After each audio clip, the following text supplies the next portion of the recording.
नमस्कार, मैं दीपक शर्मा और मेरे यूट्यूब मंच पर आपका स्वागत है। दोस्तों, जैसे बादशाह अकबर को ये कभी बर्दाश्त नहीं था कि शहजादे सलीम अनारकली से मुलाकात करें, आपस में मिलें, और इसी तरह आज के दौर के हिंदुस्तान के बादशाह को कतई बर्दाश्त नहीं है कि नीतीश कुमार लालू यादव से मुलाकात करें या मिलें या फिर एक मंच पर आए। एटलीस्ट ये जो चुनाव का साल है इसमें तो कतई नहीं, बिल्कुल नहीं। अब वैसे बादशाह अकबर और बादशाह मोदी में बहुत फ़र्क है, मैं उसमें नहीं जाना चाहता हूँ, लेकिन आज की खबर पर आ रहा हूँ। आज की बड़ी खबर ये है कि नीतीश कुमार और लालू यादव के दोनों के करीबी समाजवादी नेता, समाजवादी लीडर आलोक कुमार मेहता के यहाँ आज ईडी के छापे पड़े। आज अमित शाह और मोदी की ईडी ने आलोक मेहता को टारगेट किया। वो आलोक मेहता जो मंत्री थे, वो आलोक मेहता जो एमएलए हैं, वो आलोक मेहता जो एक टॉप सोशलिस्ट लीडर है, समाजवादी धारा के बड़े नेता हैं, उनको आज टारगेट किया गया। ये वही आलोक मेहता हैं जो चाहते थे, जिनकी कामना थी कि नीतीश और लालू एक साथ आए, लेकिन इनकी कामना या यूं कहूं मनोकामना अब ईडी पूरी कर रही है। आज इन पर मुकदमे दर्ज हुए, इनके दफ्तर पे छापे पड़े, इनके आज एक कोऑपरेटिव बैंक पर छापे पड़े, जिसकी कहानी मैं आपको आगे बताऊंगा। और कहीं ना कहीं ये मैसेज देने की कोशिश की गई कि जो भी आलोक मेहता बनने की कोशिश करेगा उसके घर और दफ्तर पर ईडी पहुंचेगी। उसूल है। पूर्व मंत्री और आरजेडी नेता आलोक मेहता के यहां सर्च ऑपरेशन की कार्रवाई 17 ठिकानों पर एक साथ ईडी का छापा पड़ा है। वक्त की बड़ी खबर है, बिहार पूर्व मंत्री और आरजेडी नेता आलोक मेहता के यहां सर्च ऑपरेशन की कार्रवाई चल रही है। दोस्तों, RJD, JDU, ED, CBI, Nitish, Lalu, Modi Shah पर तो मैं आऊँगा, लेकिन पहले ज़रा सा बात कर लेते हैं आलोक मेहता साहब पे। अब आलोक मेहता जो हैं, आज की तारीख में आप कह सकते हैं कि बिहार में वो मनोज झा जैसे एक धारदार समाजवादी नेता हैं, पक्के समाजवादी, पक्के सोशलिस्ट हैं, और उनकी रग रग में जैसे समाजवादी जो विचारधारा है वो कहीं ना कहीं उसकी छाप दिखती है। उनकी हर बात पर आपको समाजवाद दिखेगा। ये समाजवादी बैकग्राउंड से रहा है और बिहार की धरती समाजवाद की उर्वरा भूमि रही है। जननायक कर्पूरी ठाकुर और जेपी की भूमि रही है। लोहिया का कार्य क्षेत्र रहा है। अब जो तो आलोक मेहता जो हैं वो लालू के भी करीब हैं, तेजस्वी के भी करीब हैं। पार्टी में कुछ लोग कह रहे हैं कि भाई उनको बिहार का आरजेडी का चीफ बनाया जा रहा था, लेकिन मैंने आपसे कहा ना कि समाजवादी, पक्के समाजवादी होने की वजह से नीतीश को भी उतना ही वो मानते हैं जितना लालू प्रसाद यादव को मानते हैं। और पक्के समाजवादी होने के नाते वो चाहते थे, आलोक मेहता और ऐसे कई और नेता हैं, आरजेडी में भी हैं और जेडीयू में भी, ऐसे कई नेता हैं जो चाहते हैं कि बीजेपी की सांप्रदायिक राजनीति को बिहार से आउट किया जाए, और जो सेकुलर पार्टीज हैं, उसमें चाहे कांग्रेस हो, उसमें चाहे माले हो, चाहे उसमें कम्युनिस्ट पार्टी हो, बाकी पार्टियां, सारी पार्टियां एक छतरी के नीचे आएं, जिसमें प्रमुख रोल नीतीश और लालू का ही होगा, और बीजेपी को बाहर किया जाए बिहार से। ये उनका एक ख्याल था, ये उनका एक थॉट प्रोसेस था, जो जेडीयू में और आरजेडी में कई पक्के समाजवादी नेताओं में अभी भी है। वो भी यही चाहते हैं, और शायद यही एक पृष्ठभूमि थी जहां लालू ने कहीं ना कहीं अचानक नीतीश को एक बार फिर ऑफर दिया कि आप आइए, गिले शिकवे खत्म कीजिए, दरवाजे मेरे खुले हैं। नीतीश कुमार को लेकर के नए साल पर दरवाजा आपका खुला हुआ है? हमारा तो खुला हुआ है, नीतीश कुमार को भी खोल कर रखना चाहिए। बहरहाल आज के जो ईडी के छापे हैं उनसे साफ जाहिर है कि डराने की कोशिश सिर्फ और सिर्फ आलोक मेहता को नहीं हुई है। नॉट ओनली आलोक मेहता, ये जो डराने की कोशिश हुई है, ये जो मैसेज दिया जा रहा है, ये उन समाजवादी नेताओं को दिया जा रहा है जो चाहते हैं कि बीजेपी के अगेंस्ट एक सेकुलर फ्रंट बने, जो चाहते हैं कि नीतीश लालू एक हों। और इसीलिए मैं कह रहा हूं कि जो कोऑपरेटिव बैंक का जो बहाना है कि वहां पर कोऑपरेटिव बैंक को लेकर छापे मारे गए, दरअसल ये जो कोऑपरेटिव बैंक है ये आलोक मेहता के जो पिताजी थे, जो एक बड़े समाजवादी नेता थे, उन्होंने इस्टेब्लिश किया था। और ये जो घपला है ये वहाँ के सीईओ वन मिस्टर तिवारी, उनका किया कराया है, जिन पर एक एफआईआर हो चुकी है, मामला चल रहा है। इसलिए मैं कह रहा हूं कि आप टाइमिंग को नोट करिए, टाइमिंग देखिए छापों की, ईडी के छापों की टाइमिंग देखिए, और ये छापे तब पड़ रहे हैं जब लालू यादव नीतीश कुमार को ऑफर देते हैं, ऑफर देने के बाद छापे पड़ रहे हैं। मैसेज बहुत क्लियर है। अब जो है चुनाव पास आता जाएगा तो लोग करते जाएंगे, लोगों पर छापा आइडिया। और क्या है, बीजेपी के पास कुछ है इसके अलावा और कुछ है क्या? अब दोस्तों, इन छापों के पीछे और भी कोई मोटिव है तो वो तो अमित शाह और मोदी बेहतर जानते हैं, लेकिन एक सच्चाई ये भी है कि अगर आज की तारीख में नीतीश कुमार और लालू तेजस्वी की पार्टी यानी जेडीयू और आरजेडी एक हो गई तो ये तय मानिए आज की तारीख में भी बीजेपी को एग्जिट करना पड़ेगा बिहार से।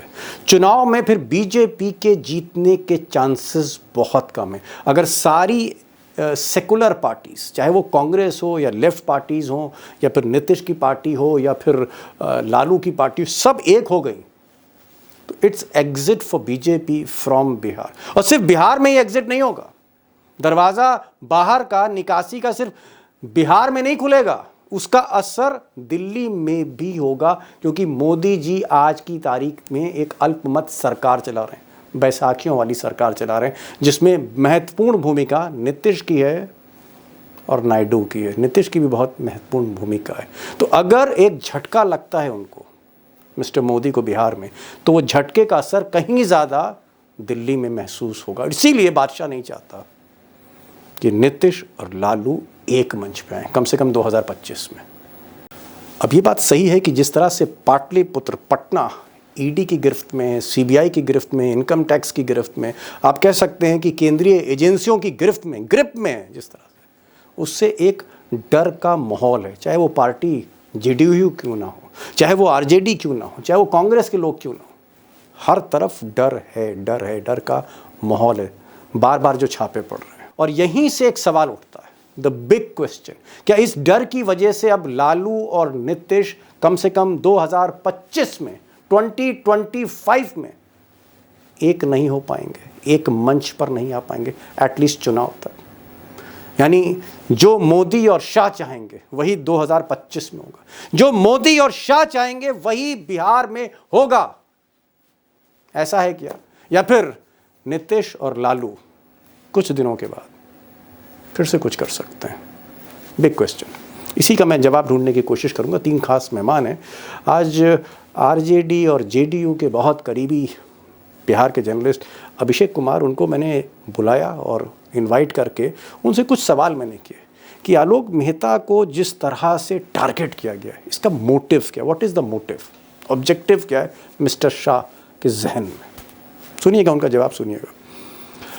मैंने टाइगर और उमाकांत जी से भी कुछ सवाल किए कि क्या वाकई कोई गुंजाइश बचती इन छापों के बाद? आज नहीं, कल नहीं, परसों नहीं, कुछ महीने बाद ही सही, नीतीश और लालू क्या एक हो सकते हैं? कुछ गुंजाइश है, रत्ती भर गुंजाइश है? ये भी पूछा मैंने उनसे। इम्पॉर्टेंट है क्योंकि बिहार की जो राजनीति है उसमें जो कुछ होता है उसका सीधा इम्पैक्ट दिल्ली की राजनीति पर, मोदी की राजनीति पर, राजनीति मोदी की कुर्सी पर है। मेरा सवाल ये है कि जिस वक्त लालू ने नीतीश कुमार को ऑफर दिया, जिस वक्त आरजेडी अपनी बैठक करने जा रही है, जिस वक्त पूरे बिहार में एक कौतूहल है, चर्चा है कि भाई नीतीश और लालू कहीं ना कहीं अंदर अंदर खिचड़ी पक रही है, ऐसे समय पर आलोक मेहता जो मंत्री भी रहे, एमएलए भी हैं, एक सीनियर लीडर हैं, आरजेडी के वो स्टेट चीफ बन सकते थे, प्रेसिडेंट बन सकते थे, ऐसे आदमी पे इस वक्त पर गाज क्यों गिराई गई? ईडी का छापा क्यों मारा गया? भाई बैंक तो पहले भी था, बैंक तो उनका पहले भी था, कोऑपरेटिव बैंक तो पहले भी था, पहले भी ट्रांजैक्शन थे, आज की तारीख में छापा क्यों? क्या ये बात सही है कि मिस्टर आलोक मेहता जितने करीब लालू के थे उतना ही कहीं ना कहीं उनके दिल में जगह नीतीश कुमार के लिए भी है? बिल्कुल। और इस बात को आपको मैं एक ब्रेकिंग खबर दे दूं, थोड़ा आपको जानकर हैरत होगी। पशुपति कुमार पारस जो रामविलास पासवान के भाई हैं, उन्होंने अपने यहाँ मकर संक्रांति का भोज रखा है। मेरी जानकारी के मुताबिक लालू यादव और नीतीश कुमार को तो बुलाया है, लेकिन अपने भतीजे चिराग पासवान को नहीं बुलाया है, और अब तक की जानकारी के मुताबिक किसी भाजपा नेता को न्योता नहीं दिया है। ये आप इस बात का ध्यान रखिए। मैंने पूछा भी कि क्या आलोक मेहता भी इनवाइट है वहां पर, तो लोगों ने कहा कि आलोक मेहता इनवाइट नहीं होंगे तो पार्टी कैसे होगी। ओहो, अब आप अंदाजा लगा सकते हैं मतलब कि क्या चल रहा है बिहार की राजनीति में। मकर संक्रांति के दिन पारस पासवान के न्योते पे आलोक मेहता होते, वहां पर लालू होते और वहां पर नीतीश भी आ सकते थे, आप ये कहना चाह रहे हैं? जी, नीतीश कुमार को इनविटेशन है,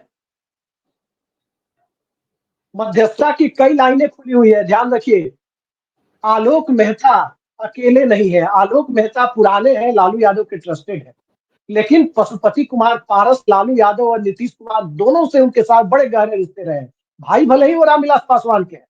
नीतीश कुमार ने जब 7 दिन की सरकार आज से 25 साल पहले बनाई थी, उनके 3 मंत्रियों में से एक का नाम था पशुपति कुमार पारस।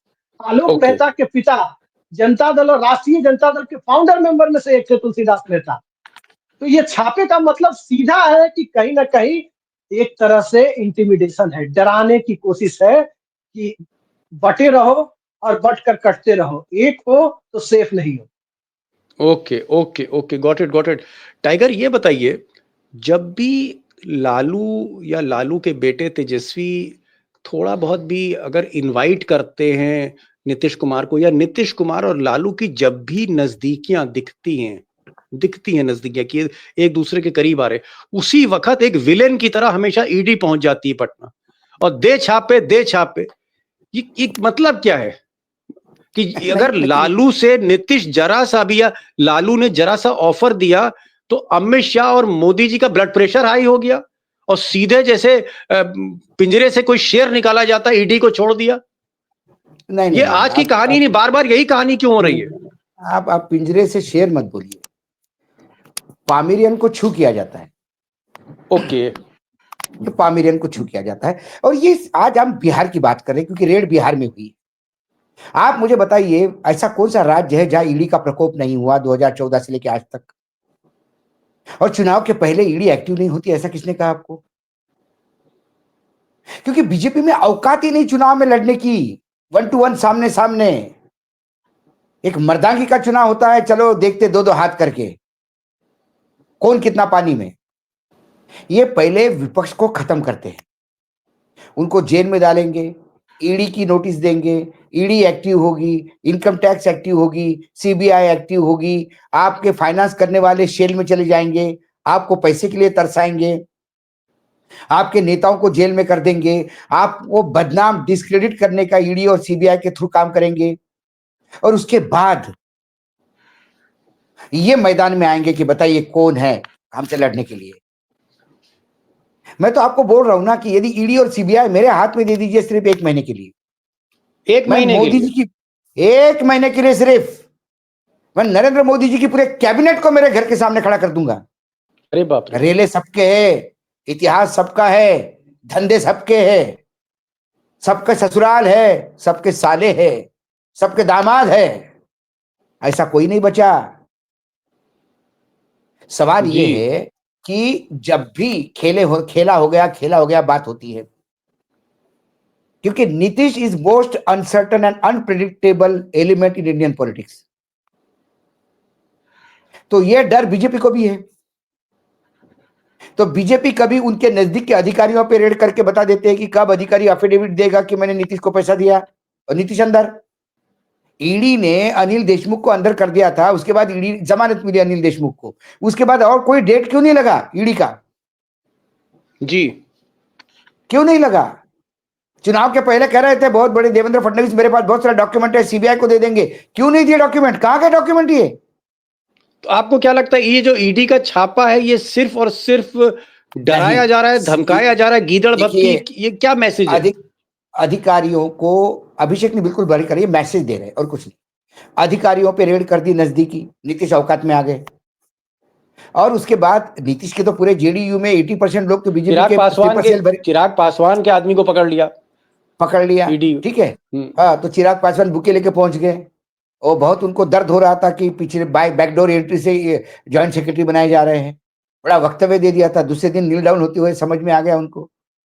अब उसके बाद क्या है, अब ये जो खेल होता है, जो बार बार जो इन्होंने मेहता जी का, आलोक जी का जो रोल बताया, ये उन लोगों में से है कि वो भाजपा को नहीं चाहते, विचारधारा ही नहीं उनकी भाजपा के साथ मेल खाती, नेपथ्य में है राजनीति में। लेकिन इतनी औकात रखते हैं कि दोनों को साथ में बिठा के सरकार भी बनवा सकते हैं। Oh my God. ठीक है, तो आज उन्होंने कहा कि पासवान जी के यहाँ भोज है और उनके बगैर जी। भोज नहीं होगा। बिल्कुल, क्योंकि पासवान का जो कुनबा है जो अभी बीजेपी से नाराज है, उनको समझ में आ गया कि बीजेपी ने कैसा उनका यूज करके फेंक दिया उनको। जी।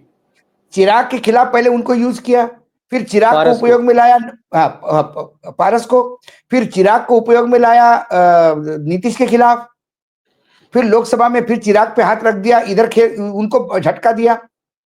तो उन्होंने चिराग को भी नहीं बुलाया, उन्होंने लाइक माइंडेड लोगों को बुलाया जो बीजेपी को पसंद नहीं करते। उसमें आरजेडी भी है, उसमें पारस भी है और उसमें मेहता जी भी है। Got it, got it. ये हाँ, तो उनको ये लगा कहीं चुनाव के पहले कोई खेल नहीं हो जाए। मेहता वो है कि जिनके ठकठकाने पे आरजेडी के गेट खुल सकते हैं, जिनके ठकठकाने पे नीतीश के गेट खुल सकते हैं, जो मध्यस्थता करके दोनों को एक लाके एक सरकार बना सकते हैं, जो बीजेपी के लिए घातक है। फिर इनको चेक कर दो, चेकमेट कर दो, सीधा वजीर को चेक काटने की तैयारी, कनेक्शन काटने की तैयारी। और कनेक्शन काटने में क्या होगा? ईडी होगा। ईडी में क्या होगा? समझ गया। मेहता जी अरेस्ट हो जाएंगे, एक आध साल जेल में रहेंगे। उसके बाद कोर्ट कहेगा कि अरे भाई क्या प्रूफ है आपके पास? बोले फला फला। इसके प्यून ने एक स्टेटमेंट दिया था कि मेहता जी बहुत कैश लेके जा रहे थे। प्यून के स्टेटमेंट को आपने कभी साइंटिफिकली एंडोर्स किया? नहीं। मेहता जी को जमानत। आप मुझे बताइए ना, ईडी की पॉलिटिकल जितने अरेस्ट हुए उनमें से किसको सजा हुई? पॉइंट नंबर 1, एकदम सही कह रहे, सभी छूट गए, चाहे छूट नहीं गए वो इवन। अरे आज दीपक जी, जो जमानत मिली उस जमानत के समय कोर्ट ने क्या कहा ये बहुत मायने रखता है जी। संजय राउत के बारे में कहा कि भाई जिसको पकड़ना चाहता बाहर है, किसको उठा के लाए आप? अनिल देशमुख की इसमें कहा था कि भाई कहां है 100 करोड़? 100 करोड़ के ऊपर केस बिल्डअप किया और 1 करोड़ 80 लाख रुपए का चार्जशीट फाइल किया। सोरेन के चक्कर में कहा कि कौन सी कागजात है 8 एकड़ जमीन के। दिल्ली में केजरीवाल से लेकर संजय सिंह तक, मनीष सिसोदिया, सब के बारे में, मनीष के बारे में एक ही बात हो रही है कि 100 करोड़ जो गोवा गए वो कैसे गए? सिर्फ बोलने से गए। ईडी चुप है। समझ गया। तो ऐसा ही इसको प्रताड़ित करेंगे। ईडी तो ये टूल है सरकार का। ईडी वो पामेरियन है जिसको समय पे छू करके डराया जाता है। Got it, got it. कुछ लोग डरते हैं, जो डरते हैं वो अजित पवार बन जाते हैं, जो डरते नहीं वो अनिल देशमुख बन जाते हैं। ये फर्क है। टाइगर कह रहे हैं कि भाई जिस तरह से दुश्मन का युद्ध में जिस तरह से दुश्मन की सरहद पे पुल उड़ा दिए जाते हैं, संपर्क उड़ा दिए जाते हैं, उसी तरह से बिहार में जो संपर्क था, जो पुल था नीतीश से लेकर लालू तक, आलोक मेहता, उस पुल को ईडी ने अपने बारूद से उड़ाने की कोशिश की है। और मैसेज सबको दिया जा रहा है कि अगर आपस में मिलोगे, एक होगे तो काटेंगे। यहाँ योगी जी का नारा एकदम उल्टा है। मैं एक चीज पूछना चाह रहा हूं लखेड़ा साहब, क्या अमित शाह और मोदी जी किसी भी कीमत पर लालू और नीतीश को कतई मिलने नहीं देंगे? ये एक ऐसी पिक्चर है जहां विलेन जो है अपनी बेटी और जैसे सामने वाले उसका जो लवर है उससे मिलने नहीं देते।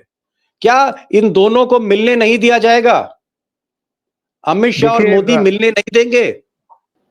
बिल्कुल, पिक्चर बहुत क्लियर है कि अगर नीतीश कुमार और लालू प्रसाद की आरजेडी प्लस लेफ्ट वगैरह या कांग्रेस, ये सारे लोग अगर मिलते हैं तो भारतीय जनता पार्टी 20-30 सीट से ऊपर नहीं जा सकती है। और ये भारतीय जनता पार्टी के लोगों को पता है।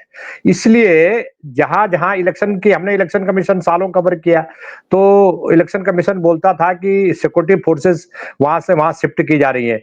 ऐसे ही मोदी सरकार में ईडी सीबीआई को इलेक्शन से 6 महीने पहले, 7 महीने पहले शिफ्ट कर, उनका भी कैंप लगता है। तो कैंप लगता है तो खंगालना शुरू किया जाता है। मैं तो आलोक मेहता को, अगर मेरी बात सुन रहे होंगे, पहली बार वो एमपी बन के आए थे, 28-30 साल की उम्र थी उनकी, और तब से मैं उनको जानता हूं। बड़े विनम्र हैं।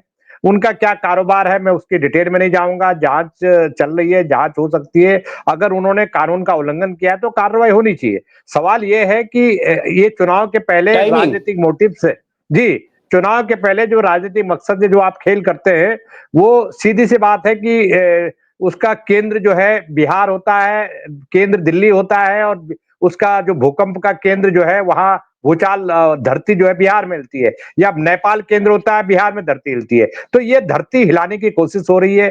चुनाव नजदीक आ रहे हैं, धीरे धीरे करके इनके काम करने का तरीका यही है। और मैं एक बात, दूसरी बात बताना चाहता हूं, बहुत मेरे को ये बताया गया है कि बहुत वो विनम्र हैं और वो इस तरह से नंबर 2 के धंधा पानी में बिल्कुल भी यकीन नहीं करते नहीं है। जांच हो, जांच में जो हो वो होना चाहिए। लेकिन सारा जो मैं आपको बता रहा हूं कि जो मैं अभी अभिषेक जी की बात सुन रहा था कि सिलसिलेवार ये कोऑपरेटिव बैंक का मामला है, और कोऑपरेटिव का जो मंत्री है सेंटर में, उनका नाम है अमित शाह।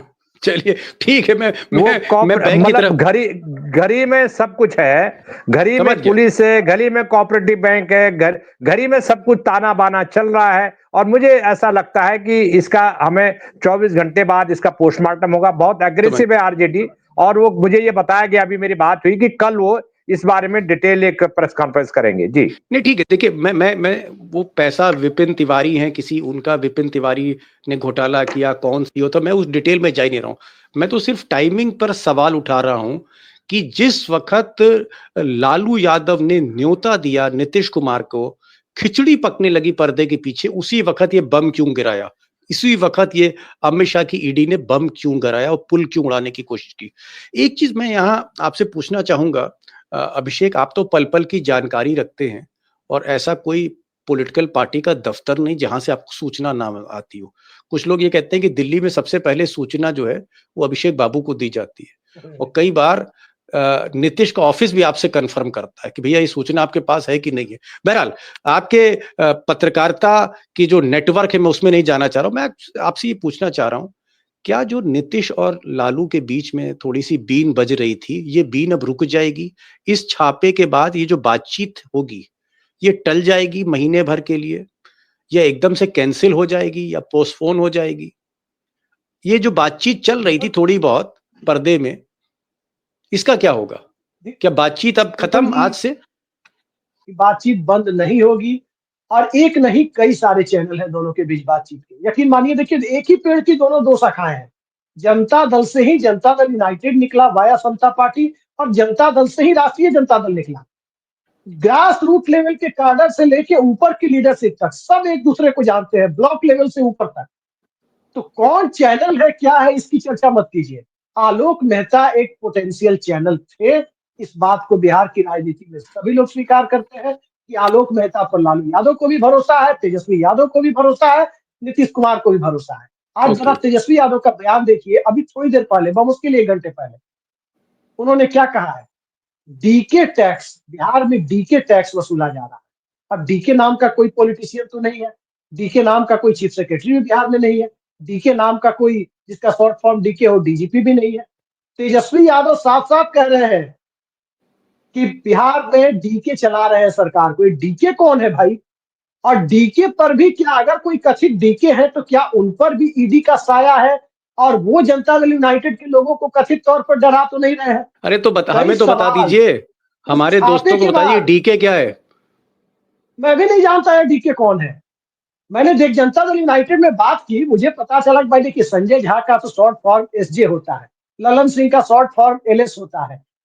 इसके अलावा आप देखिए, विजय चौधरी का वीसी होता है, अशोक चौधरी का एसी होता है। ये दीपक कुमार का डीके होता है, दीपक कुमार का डीके होता है। अब आपने याद दिलाया मुझे दीपक कुमार की बात। लेकिन तेजस्वी यादव क्या दीपक कुमार की तरफ ही इशारा कर रहे हैं? तो तेजस्वी यादव से पूछना होगा, ये तो तेजस्वी यादव ही बताएंगे कि मामला क्या है। एक बात अभिषेक ने इंपॉर्टेंट कही, उन्होंने कहा कि जो बातचीत हो रही थी, जो खिचड़ी पक रही थी लालू में नीतीश में, उस खिचड़ी की आंच बंद कर दी है आज छापों ने, लेकिन खिचड़ी फिर पकेगी, बातचीत एक बार फिर शुरू होगी, क्योंकि नीतीश के पास भी विकल्प नहीं है। टाइगर, ये बताइए कि नीतीश ने अगर आज लालू से हाथ नहीं मिलाया, या 2 महीने बाद हाथ नहीं मिलाया, या चुनाव से पहले हाथ नहीं मिलाया, और चुनाव आ गया, चुनाव नवंबर में आने वाला है, तो क्या चुनाव के बाद फिर नीतीश कुमार के पास कोई विकल्प नहीं होगा? This is the last chance for mister Nitish Kumar, the last chance for mister Nitish Kumar Patel.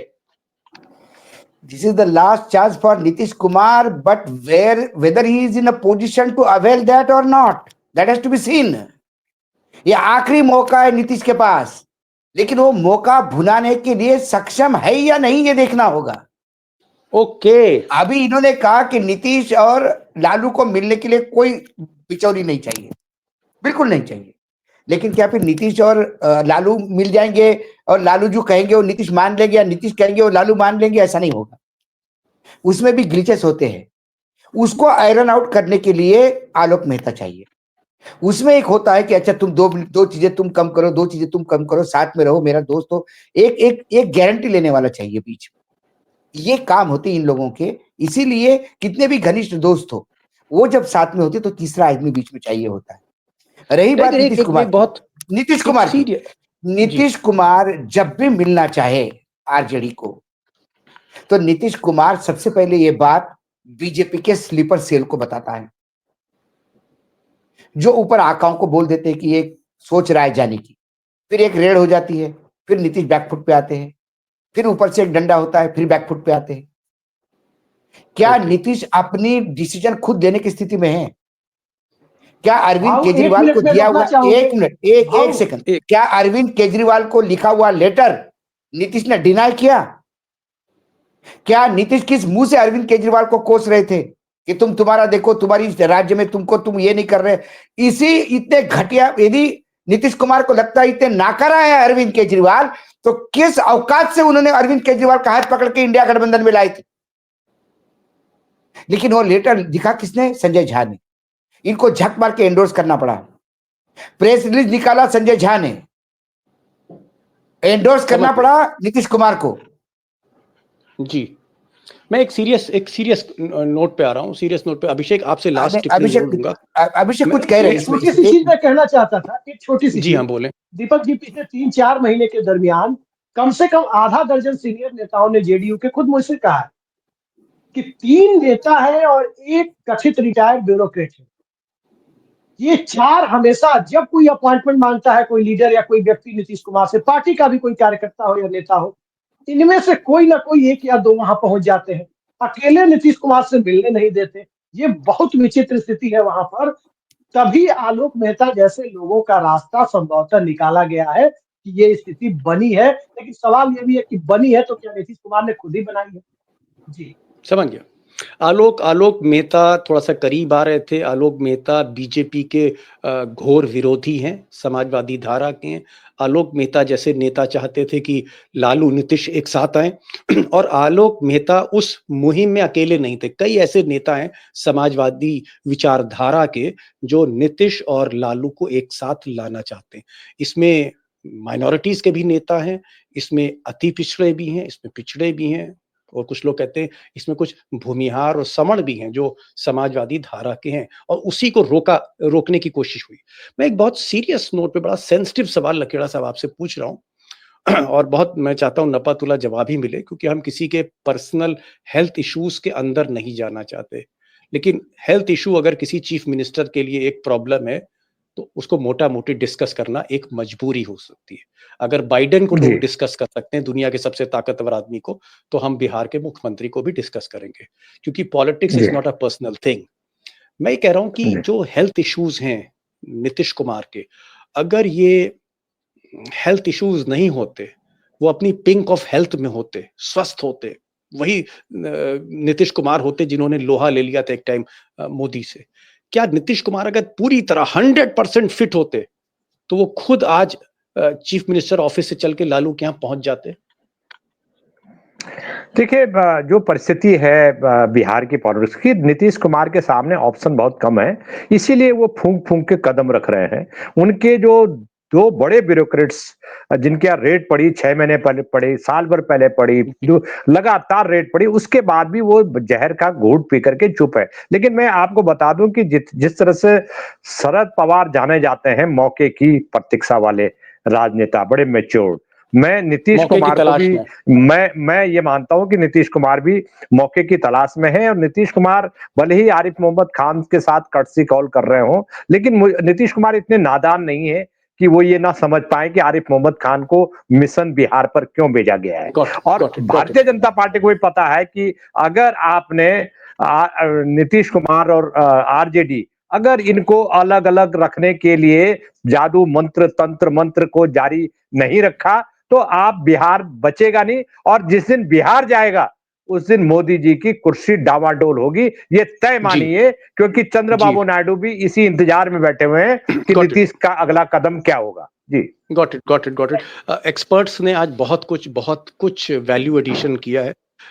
लबोलुआब यही है कि कहीं ना कहीं चाहे उमाकांत जी हों, चाहे टाइगर हों, चाहे अभिषेक हों, ये मानते हैं कि हेल्थ इश्यूज तो हैं नीतीश कुमार के और प्रेशर भी है। और आलोक मेहता को इसलिए आज निशाने पर रखा ईडी ने क्योंकि आलोक मेहता जैसे सीनियर लीडर्स चाह रहे थे कि एक सोशल समाजवादी एक फ्रंट बने, वहां पर एक समाजवादी फ्रंट बने, लालू और नीतीश को फिर से लाया जाए और बीजेपी की जो एग्रेसिव हिंदू राजनीति है इसको कहीं ना कहीं रोका जाए, इसको कहीं ना कहीं रोका जाए, और इसीलिए आज उनको निशाने पर रखा गया। लेकिन एक बात उमाकांत जी ने जाते जाते कही कि भाई नीतीश कुमार के जो भी हेल्थ इश्यूज हों, शरद पवार की तरह मौके पर चौका लगा सकते, मौके पे चौका लगा सकते। तो हमें इंतजार करना होगा कि आगे आने वाली राजनीति क्या होगी, क्योंकि अभिषेक ने अच्छी चीज एंड में कही कि भले ही कुछ पल के लिए, कुछ वक्त के लिए आरजेडी और जेडीयू के बीच में संपर्क टूट गया हो, सिग्नल खत्म हो गया हो, लेकिन ये सिग्नल फिर रिवाइव करेगा, फिर बातचीत होगी। कम से कम फिलहाल एक विराम लगा दिया है, अर्ध विराम कह दीजिए, कॉमा लगा दिया आज ईडी ने। टाइगर आप आए, बहुत बहुत शुक्रिया टाइगर, आपने समय निकाला और इतना आप मसरूफ रहते हैं, इतना बिजी रहते हैं, उसके बाद भी हमारे दोस्तों के लिए आते हैं। मैं आपको सैल्यूट करता हूँ, मैं दिल से आपको सैल्यूट करता हूँ। और उमाकांत जी, आपका भी मैं करूंगा कि आप हमेशा समय निकालते हैं, आपके भी बहुत से राइटिंग असाइनमेंट्स रहते हैं, फिर भी आप आते हैं। और अभिषेक, आपने जिस तरह से जो खबरें आपको मिलती हैं अपने नेटवर्क से, उसको आप खुलकर कैमरे के सामने रख देते हो, ये भी अदा जो है कम नहीं है। Thank you so much for joining this program. Thank you so much.